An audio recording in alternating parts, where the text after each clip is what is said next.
In the book I mention a lot and have not formally published, which is to say I haven't published it in any form in which it could be purchased from a bookstore. In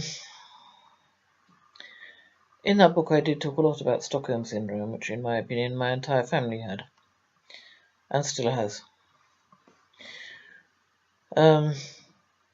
Well, apparently another name of that is trauma bonding, which was new to me. I never have been able to explain to myself or anyone else why, really, I didn't report my father to the police when I caught him molesting a child. Why I didn't report him to the police when it really was pretty obvious what he had done to my mother. Why I didn't report him to the police even when it got as far as Fiona.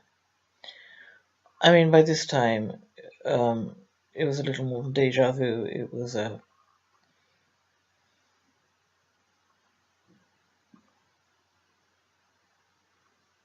I had to acknowledge what I had never acknowledged before,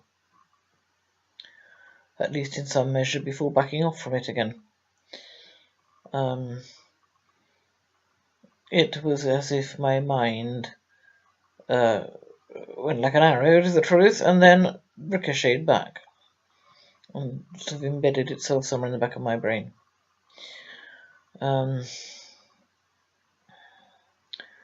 Of course, nobody really wants to admit that their father is a murderer. Whether they hate them, love them, or something in between.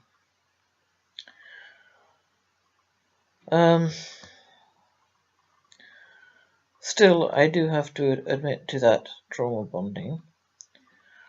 And the more I read about it, the more I realize, as I've just said, my mother in particular also was trauma bonded to my father. Which of course leaves me to wonder at what point that occurred. I personally believe before, not before World War II ended, but around that time.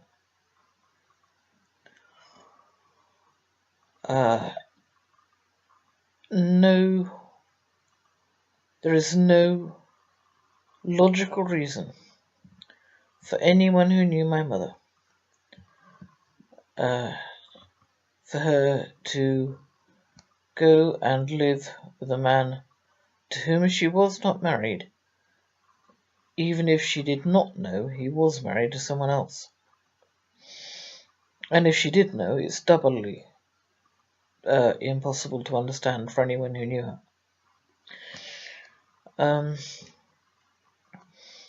Which leads me to wonder exactly what trauma he had inflicted on her, even before she returned to England at the end of World War II.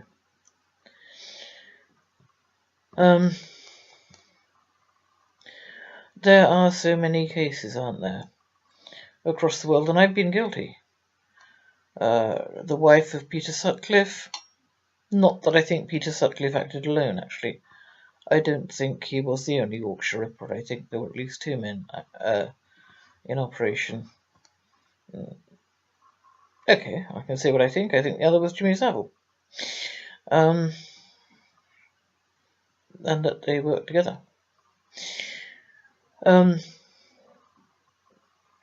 But people always say, well, the wife must have known. How could the wife not have known?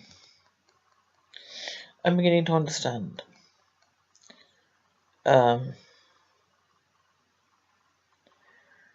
You can choose knowledge or you can choose sanity. The vast majority of people choose sanity. And why would they not?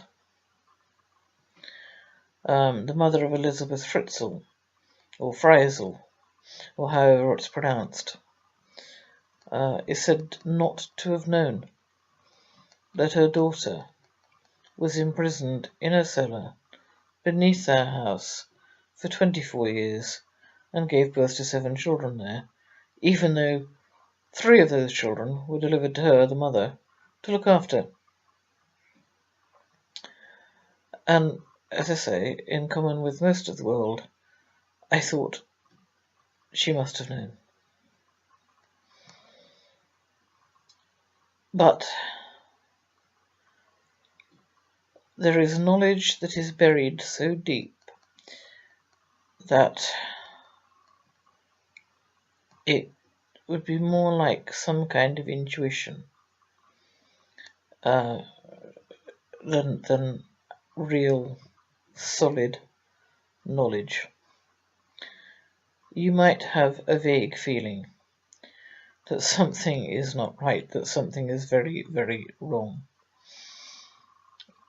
But it's not concrete knowledge. And it can take years to arrive at that knowledge. Many, many years. In my case, I was in my 50s before I began to write it all down and put it all together. And then I went off and did more research. Years of very intensive research, and discovered things beyond my worst and wildest imaginings. And this is what is faced by people in this kind of situations. They can leave the lid on Pandora's box, so they can take it off. If they take it off, they're probably going to lose their entire family, just for starters, if they haven't already. They may well lose their sanity as well.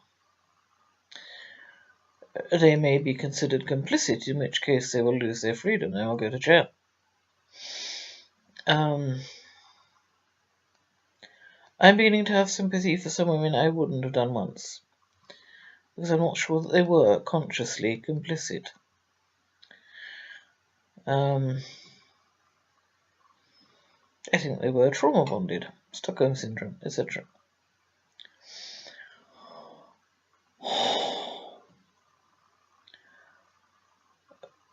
It's the easiest thing in the world to judge other people, because it seems to make us feel better about ourselves somehow. And go off at a little tangent. I've mostly tried to avoid saying that Fiona Green did engage in some acts of prostitution when she was on drugs. And the reason that I've done that is that the minute you say that, nobody cares what she died of or who killed her or whether she was murdered or not. Which brings me actually right back to the Yorkshire Ripper. Nobody cared that he was murdering women until he started murdering women who were not prostitutes. There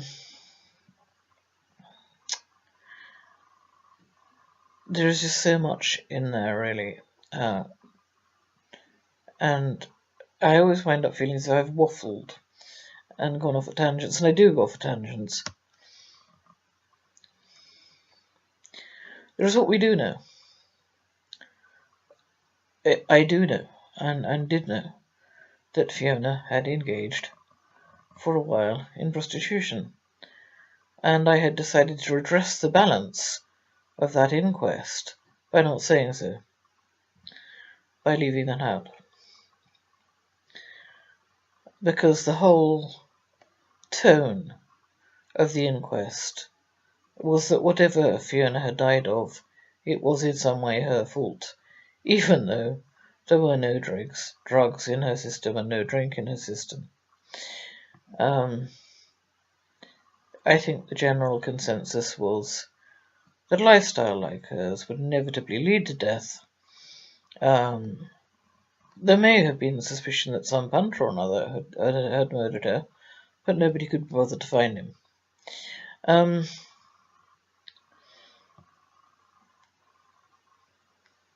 I started out with trauma bonding.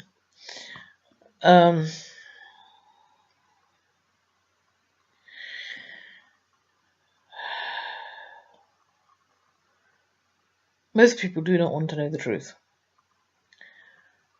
and are probably a great deal safer not knowing the truth. Which I suppose is, in some ways, what trauma bonding is all about. To live with someone who is very, very dangerous, you need to forget the truth about that person, or not acknowledge it or bury it.